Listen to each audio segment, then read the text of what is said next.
Okay, we're going to be starting off on page 226 today, and we see a heading. Everybody point to the heading on page 226.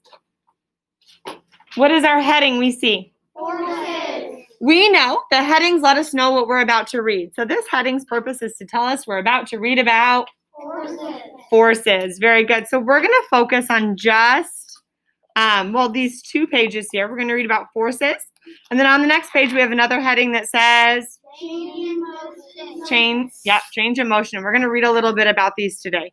I want us to think about how is an object's motion changed, and in what ways can motion be changed by a force. So we're going to be reading today. I'm going to read the first page to you, and then I'm going to let you partner read the next page. Sound good? But I need your eyes in your book. Ooh, thank you. I said it, and Chloe leaned into her book to make sure she was paying attention to what we were doing. Page 226, eyes in the book, follow along. Writer, push your chair in, be close to your book. Lexi's set to go. Alexa set to go. Ray's set to go. That whole half of the room is ready to go. Great. Okay. Objects do not move by themselves. A force must be applied to an object to change its motion. A force is a... When you push on a door handle, you apply a force.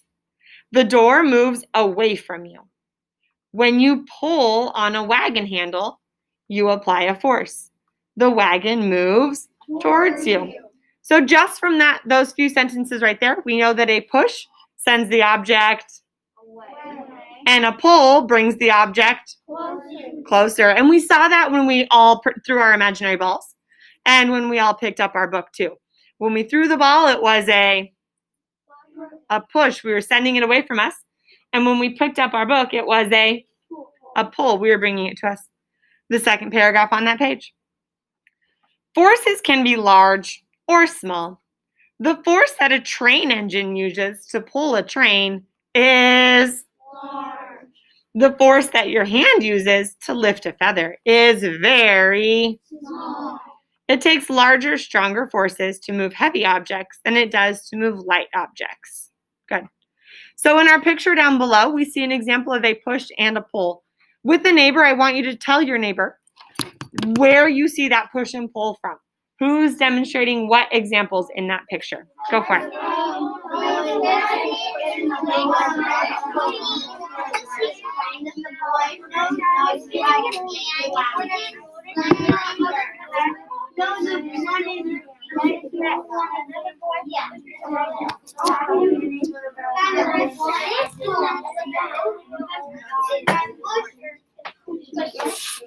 3, 2, 1. Zoe, tell us one of the examples of force we see in that picture. The one in the lecture, he is pulling the wagon with the boy and the dog. Very good. So the one in the red shirt, that's one example. He is pulling it. He's bringing the object closer to him as he goes. Great. Thank you, Zoe. Brock, what's another example of force we see in that picture? The guy in the blue shirt is pushing it.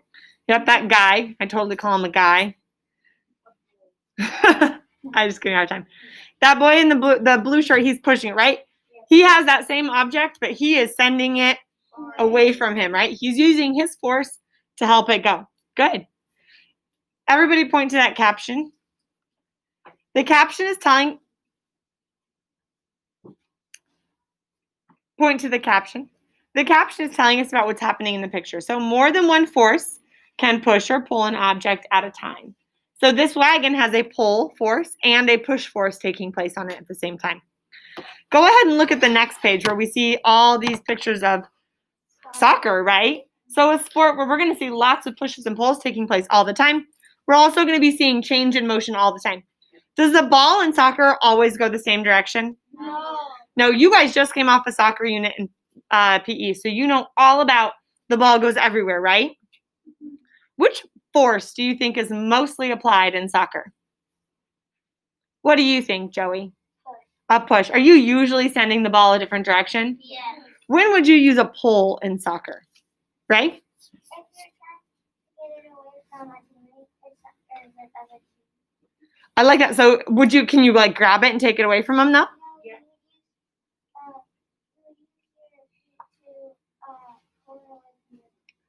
Okay. Are you really pulling it though, or are you using your feet to change its direction and push it to a different spot?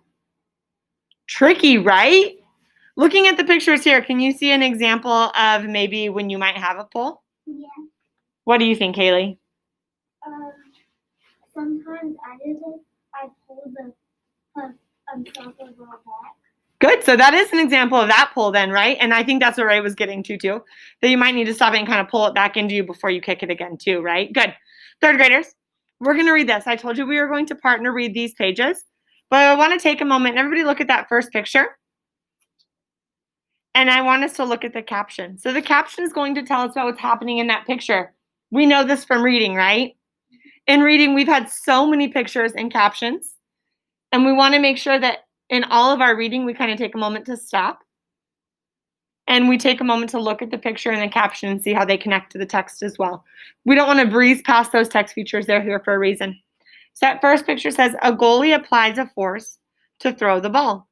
The ball's motion starts. So it wasn't in motion, right? Was the ball going anywhere? Was it changing position? No. He took it. The ball was not in motion. He applied a force. Which force did he apply? Push. He applied a push, and he started the ball's motion. Very good.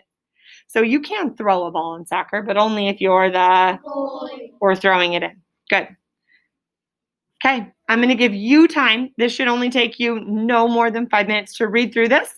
And I want you to talk with your neighbor. How is an object's motion changed? How is an object's motion changed? And in what ways can motion be changed by a force? Okay, you will go ahead and partner read this.